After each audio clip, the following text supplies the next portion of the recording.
Good morning. இன்றைக்கி homemade வெண்ணையும் நெய்யும் எப்படி பண்ணுறதுன்னு காமிச்சு கொடுக்குறேன். தயிர் உறைஞ்சோன்னே இந்த மாதிரி மேலாக ஏடு படிஞ்சிருக்கும். ஒரு காலம் இந்த ஏடை ஒரு பாத்திரத்தில் போட்டு வச்சுங்கோ. ஒரு மிக்சியில் ஏடை விட்டுங்கோ. கொஞ்சமாக தண்ணி விட்டு கரைஞ்சுங்கோ.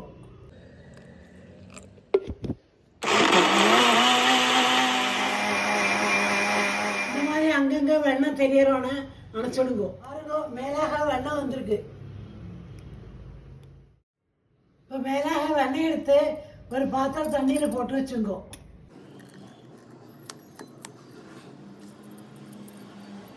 கடைஞ்ச பின்ன இவ்வளோ வெண்ணெய் கிடச்சிருக்கு. வெண்ணெய் எடுத்த பின்ன மோர் கிடைக்கும். அதுக்கு பேர் வெண்ணெய் கிடைச்ச மோர். இப்போ இந்த வெண்ணெயை நெய்யாக்கலாம். ஒரு கடாயில் வெண்ணெயை போட்டுங்கோ.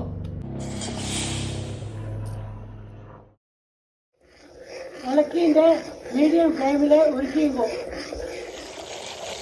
என்னென்ன கலர் வந்தோன்னா அடுப்பாண்ட சுடுங்கோ. நெய் முருகாமல் வாசனையாக இருக்கிறதுக்கு வெத்தலை போட்டுங்கோ. அதோட கருவேப்பிலை போட்டுங்கோ. பின்ன நெய்யை எடுத்து வச்சுங்கோ. பால்லேருந்து தயிர் பண்ணிக்கோம்.